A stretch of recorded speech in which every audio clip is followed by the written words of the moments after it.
Assalamualaikum warahmatullahi wabarakatuh.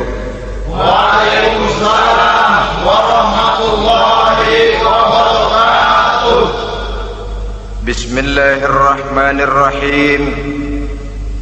Alhamdulillahi rabbil alamin.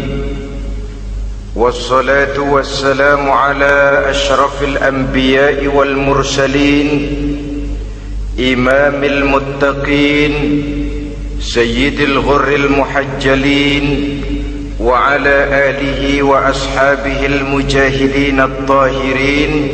Amma ba'du.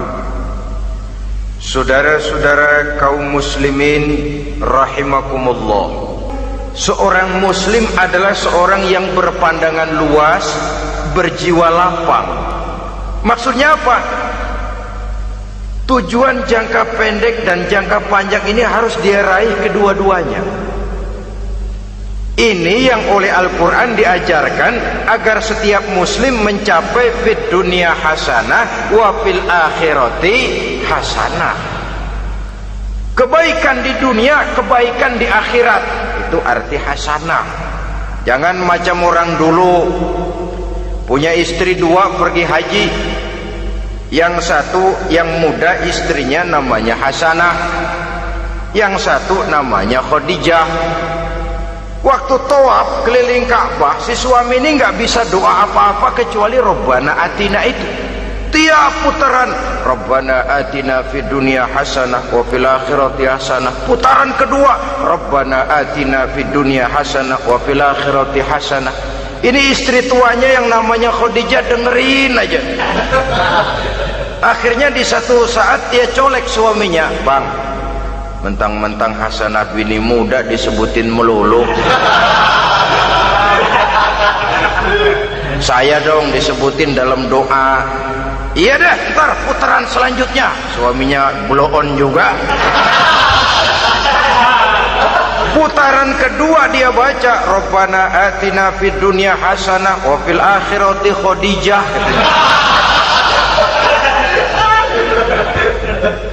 Saudara-saudara, itu makna refleksi daripada doa tadi itu, doa sapu jagat.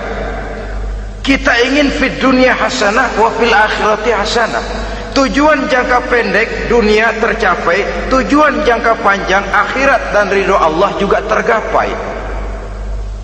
Oleh sebab itu Al-Quran menjelaskan, wabtaghi fima atakallahu ad-daral akhirah wa la tansa nasibaka minad dunya. Dengan karunia yang diberikan Allah kepadamu, carilah bahagia akhirat. Wa la tansa nasibaka minad dunya, tetapi jangan lupakan bagianmu dalam kehidupan di dunia ini. Cari akhirat, utamakan akhirat dengan tidak usah melupakan jatahmu di dunia. Kenapa saya katakan seorang muslim berjiwa besar? Sebab andai kata dia gagal mencapai tujuan jangka pendek, andai kata dia gagal di dunia, dan dia oleh Islam diajarkan jangan sampai gagal, tapi andai kata dia gagal, dia masih punya tujuan jangka panjang, akhirat dan ridho Allah. Dia masih bisa menghibur diri, biarlah di dunia kita sederhana, bahkan biarlah susah di dunia, asal di akhirat kita bahagia. Orang yang tidak punya pandangan hidup semacam ini, sorgalah dunia ini, segalanya telah tertumpu di sini. Bila umurnya selesai, ajalnya datang, selesai sudah, sorganya sampai di situ, dan dia tidak punya pengharapan lain di belakang itu. Maka seluruhnya bertumpu pada kehidupan di dunia, padahal dunia seperti air laut, makin diminum makin haus, makin kering tenggorokan. Dunia yang diperturutkan menyeret manusia ke dalam lingkaran setan, terjebak dalam sifat yang namanya tamak bin rakus alias serakah.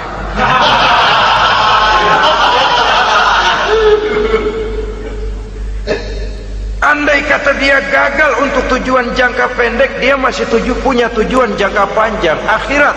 Dia masih sanggup berkata, biar di dunia kita sederhana, bahkan biar kebelangsak sengsara susah di dunia, asal di akhirat kita bisa bahagia. Kan masih ada harapan. yang paling bangpak, paling rusak betul. Sudah di dunia sengsara, di akhirat celaka. Di dunia rumahnya gubuk, pinggir kali miring, asal hujan bocor, utang selebar warung. Bayang kagak, ngaji enggak, puasa enggak, saban malam merit mulu. Saudara hadirin yang saya hormati, lalu kapan mau bahagia kalau sudah di sini susah, di sana akan susah juga. Ini yang pertama, seorang muslim, seorang yang optimis, berjiwa besar, luas pandangan. Kegagalan dia dalam jangka pendek tidak menyebabkan dia melupakan tujuan jangka panjang. Yang kedua, positifnya apa? Cara dia mencapai tujuan jangka pendek diwarnai oleh keyakinan adanya tujuan jangka panjang. Dia memang benar cari harta, tapi karena dia yakin ada akhirat, Allah ridho apa tidak. Ini positifnya. Saya memang cari duit, tapi dengan cara ini Allah ridho apa tidak. Saya memang ingin berpakaian yang rapi, tapi dengan tidak menutup aurat begini, Allah ridho atau tidak. Saya memang bergaul menghormati teman, tapi terjebak dalam minuman keras karena menghormati teman, Allah ridho apa tidak. Ini orang yang punya tujuan jangka panjang. Segalanya diberikan bingkai dengan pertanyaan, Allah ridho atau tidak. Keyakinannya terhadap tujuan jangka panjang mewarnai gaya hidupnya di dunia ini, mencapai tujuan jangka pendek tadi. Mau minum, Allah ridho apa enggak ini? Mau makan, yang saya makan Allah ridho apa enggak ini? Pendeknya apapun yang mau dia kerjakan, karena dia punya keyakinan tujuan jangka panjang, dia selalu menimbang terhadap ridho Allah tadi. Jadi tanpa prestasi ibadah, kita nol besar dalam pandangan Allah. Ini nilai manusia yang hakiki di sini. Ini makna inna akramakum indallahi atqakum. Di akhirat nanti kan tidak pernah akan disidang, kamu pendidikan setinggi apa? Tidak. Gelarmu berapa renteng? Profesor, doktor? Tidak. Akhirat hanya menyidang kau sholat atau tidak, kau puasa atau tidak, kau zakat atau tidak. Diberikan kamu harta yang banyak, dari mana kau dapat, kemana kau belanjakan. Prestasi ibadah itu yang ditanya. Setinggi apa pendidikan, sebanyak apa pengalaman, no problem, tidak jadi masalah di akhirat itu. Prestasi ibadah itu yang akan kita persembahkan di hadapan Allah. Itu makna inna akramakum indallahi atqakum. Kerbau dinilai dari dagingnya, makin gemuk makin mahal harganya. Tapi ada perkutut lebih mahal dari kerbau. Perkutut itu mahalan mentahnya loh daripada matangnya. Karena harga perkutut pada suaranya. Lalu di mana harga manusia yang paling gemuk? Tidak. Suaranya, oh kalau manusia dinilai dari suaranya, barangkali Madonna nomor awal masuk surga. Hanyalah dengan prestasi ibadah kita bisa mencapai tujuan jangka panjang akhirat dan ridho Allah. Nah baiklah ya, kalau sudah jelas bahwa kita punya dua tujuan jangka hidup, jangka pendek dan jangka panjang, bagaimana Islam mengajarkan kita meraih dua ini? Pada prinsipnya Islam mengajarkan sistem keseimbangan. Dalam berbagai aspek kehidupan, keseimbangan ini nampak dengan nyata diajarkan oleh agama kita. Seperti ayat yang saya bacakan tadi, dengan karunia yang diberikan Allah kepadamu, cari negeri akhirat, tapi jangan lupakan bagianmu di dunia ini. Dalam bentuk yang lebih nyata, bekerjalah untuk duniamu seolah kau akan hidup buat selamanya, tapi bekerjalah buat akhiratmu seolah kau akan mati besok. Manifestasinya dalam kehidupan, misalnya orang kaya diperintah membantu yang miskin, tapi orang miskin dianjurkan berusaha. Jangan mengandalkan hidup kepada yang kaya, seimbang. Kamu kaya, betul Pak, bantu yang miskin. Kamu miskin, iya Pak, berusaha. Seimbang. Tuan rumah diwajibkan menghormati tamu, tamu diwajibkan tahu diri, seimbang. Jadi bagaimana kalau sudah kita bekerja di sawah, di ladang, di pasar, di kantor, anggap kita akan hidup selamanya agar timbul gairah kerja. Tapi kalau sudah sholat, anggap kita akan mati besok supaya timbul khusyuknya. Nah, titik tekannya di mana? Stresnya itu. Walaupun Islam mengajarkan sistem keseimbangan, tapi Al-Quran tetap menggarisbawahi walal akhiratu khairul laka minal, bahwa bagaimanapun seimbangnya, akhirat itu lebih utama daripada dunia. Bagaimana implementasinya? Kata orang-orang tua, kalau kita menanam padi, rumput pasti tumbuh, tapi nanam rumput jangan mimpi tumbuh padi. Maksudnya apa? Kalau satu perbuatan kita niatkan karena Allah, dunianya pasti ikut. Tapi kalau satu perbuatan diniatkan karena dunia semata-mata, akhirat akan hilang. Sebab itu, biasakanlah berbuat sesuatu baik untuk tujuan jangka pendek, lebih-lebih untuk tujuan jangka panjang, dengan motif lillahi ta'ala. Jadi saya ulangi, satu perbuatan kalau sudah diniatkan karena Allah, dunia biasanya ikut. Tapi kalau diniatkan karena dunia semata-mata, akhirat akan luput. Padahal itu titik tekannya, walal akhiratu khairul laka minal ula. Saudara-saudara kaum muslimin rahimakumullah, ini tujuan hidup. Jadi landasan tempat kita bertolak sudah jelas, pantai yang akan kita tuju dalam kehidupan ini juga sudah nyata. Kita ingin mencapai apa yang dinamakan fid dunya hasanah wa fil akhirati hasanah. Untuk itu perlu ada keseimbangan, tetapi titik tekannya tetap akhirat lebih utama daripada kehidupan dunia ini.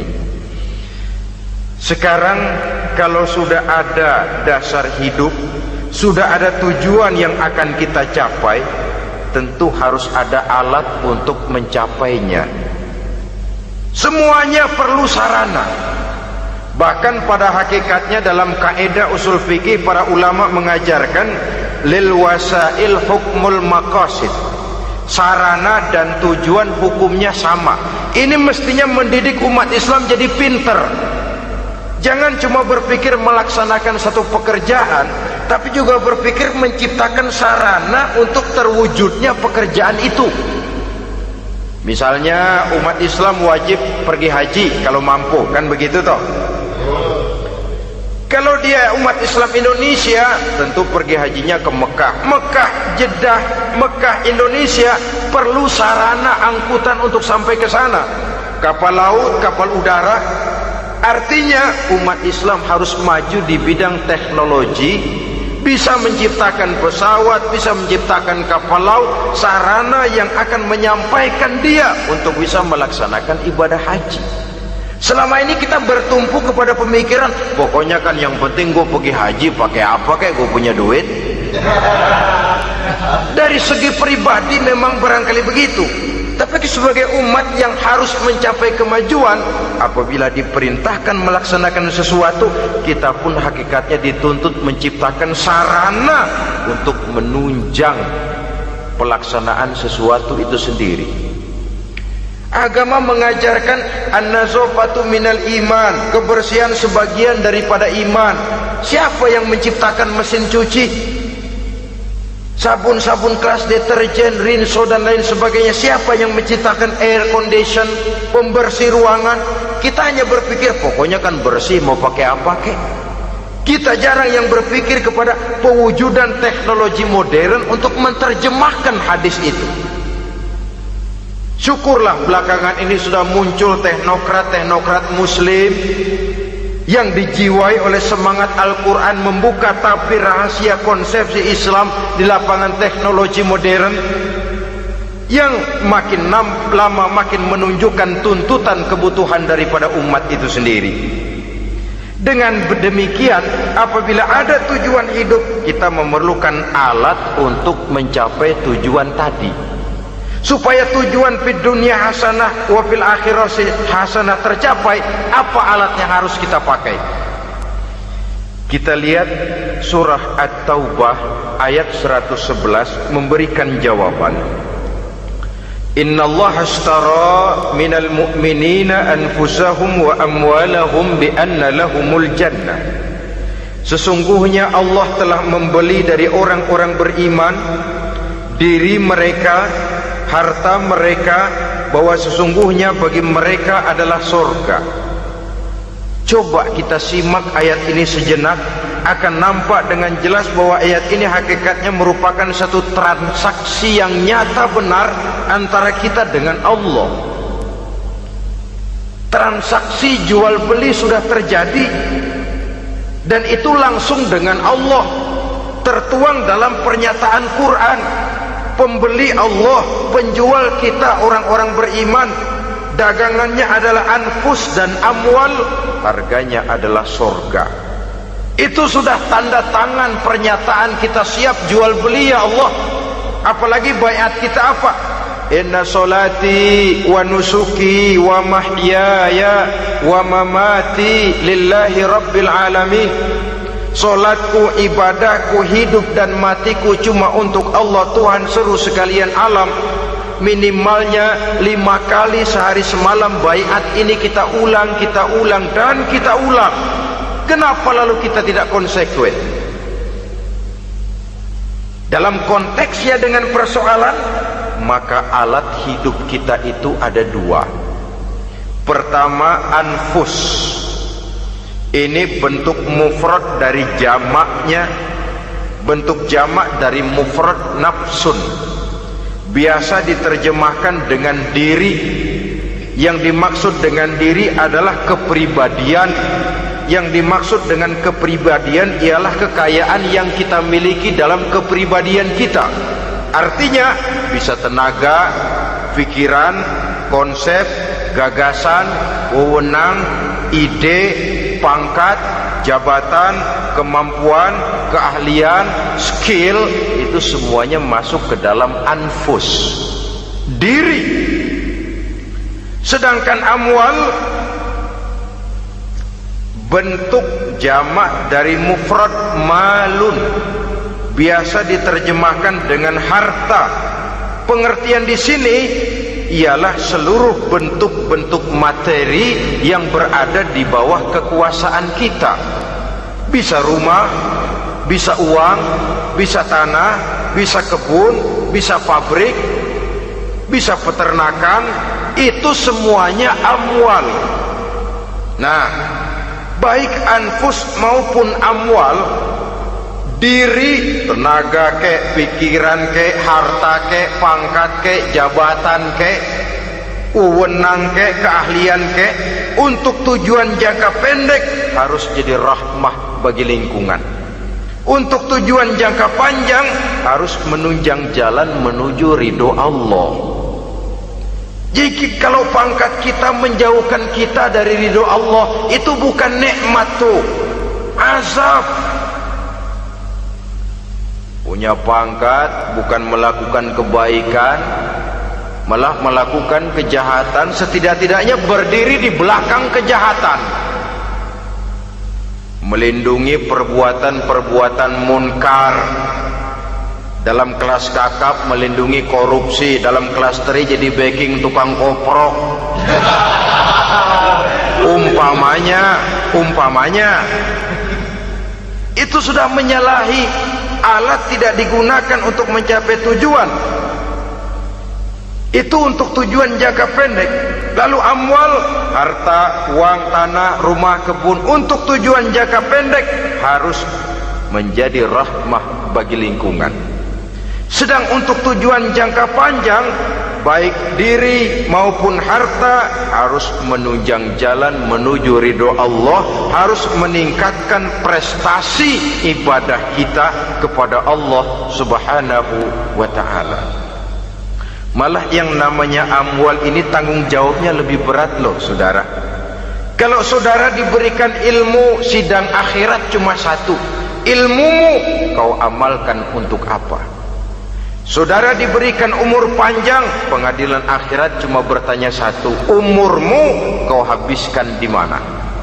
Tapi saudara diberikan harta, pertanyaan akhirat dua, hartamu kau dapat dari mana, kau belanjakan kemana? Dari mananya dan kemananya ditanya, depan belakang. Wah, kadang-kadang kan ada orang hartanya didapat dari jalan yang halal, dibelanjakan di jalan haram. Kerja peras keringat banting tulang setengah mati, begitu dapat duit beli buntutan,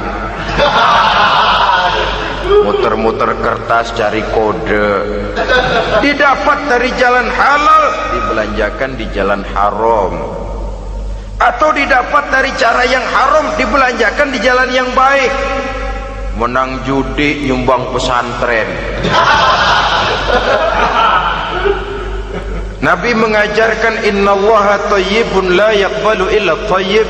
Allah itu baik dan hanya menerima yang baik-baik saja. Tidak bisa mencuci kain dengan air najis. Kain akan tetap kotor. Saudara-saudara kaum muslimin rahimakumullah. Oleh karenanya masalahnya terpulang kepada kita, pandai-pandailah membagi orientasi. Suatu saat tenggelam kita dalam kesibukan dunia dan seluruh isinya untuk mencapai tujuan jangka pendek. Lain saat tenggelam kita memfanakan diri untuk mencapai tujuan jangka panjang, akhirat dan ridho Allah. Karena kehidupan ini bukan berjalan tanpa batas. Umur ini bukan satu karunia tanpa pertanggungan jawab. Suatu saat setuju atau tidak, rela atau terpaksa, kita akan sampai kepada garis finish daripada perjalanan kehidupan dunia ini, yang memang merupakan satu perjalanan panjang, a walking tall, kata orang Kulon. A walking tall, satu jalan yang demikian jauhnya.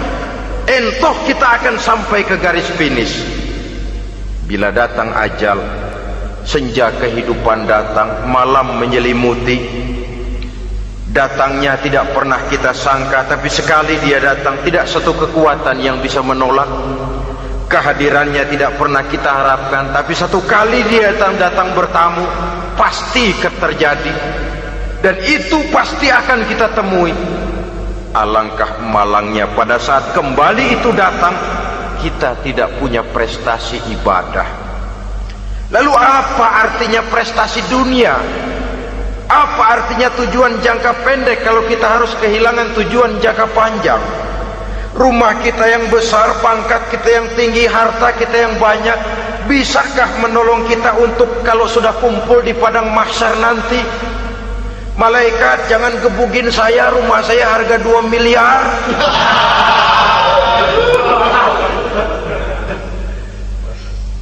Sudahlah malaikat, damai saja, itu Rolls Royce saya. Pakai saja malaikat, pakai.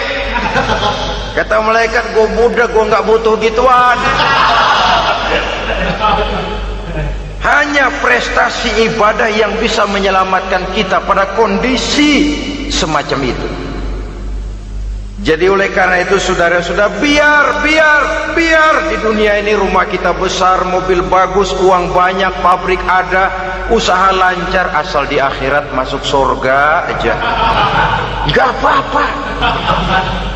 Daripada di dunia sengsara, di akhirat neraka, senangnya kapan? Sudah di sini sengsara, di sana keblangsak. Itu yang orang-orang tua bilang lacur kuda namanya. Pelan dipecut, kenceng digentak, setengah mati, serba salah. Kuda kalau bisa ngomong, gue setengah mati serba salah. Pelan dipecut, kekencengan ditarik, itu yang namanya lacur kuda begitu. Serba salah posisinya. Untuk itu pandai-pandailah membagi orientasi supaya tercapai tujuan ideal ini, fid dunya hasanah wa fil akhirati hasanah. Ini tentang tujuan hidup. Nah, untuk mencapai tujuan ini kita tidak berjalan sendiri. Kita perlu teman hidup.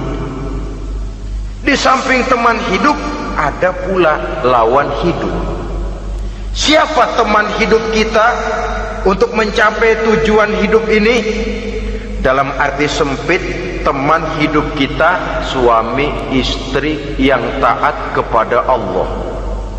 Suami istri lebih dari sekedar satu pasangan, juga saling melengkapi, merupakan bagian daripada kehidupan. Suami adalah teman istri, istri adalah teman suami untuk mencapai tujuan hidup tadi, mencapai fid dunya hasanah wa fil akhirati hasanah. Seiring, seirama, selaras, serasi, seimbang, kata orang sekarang. Teman dalam arti sempit. Adapun teman dalam arti luas, setiap orang yang pandangan hidupnya sama dengan kita, setiap orang yang akidahnya sama dengan kita, terlepas dari suku bangsa apapun, warna kulit apapun, bahasa apapun, jikalau keyakinannya sama, pandangan hidupnya sama, dia adalah saudara kita dalam artian yang luas. Islam tidak kenal teritorial, maka tidak ada itu Islam Jepang. Ya walaupun secara formalnya ada, tapi informal muslim adalah muslim, diikat dengan akidah. Itu teman hidup. Lalu lawan hidup siapa? Pertama iblis, dalam segala bentuk dan implementasinya. Yang kedua, setiap orang yang pandangan hidupnya tidak sama dengan kita secara ideologis, itulah lawan hidup kita. Maka yang teman jadikan teman, yang lawan jadikan lawan. Jangan teman dijadikan lawan, lawan dijadikan teman. Itu namanya kopiah dipasang di kaki, pak bakyak naik ke jidat. Wajar kalau kepala lalu jadi benjol. Salah milih teman, salah cari lawan. Salah milih teman, salah cari lawan. Akibatnya kita yang akan susah di kemudian hari nanti. Saudara-saudara kaum muslimin rahimakumullah, oleh karenanya pandai-pandailah dalam hidup ini. Yang teman jadikan teman, yang lawan jadikan lawan.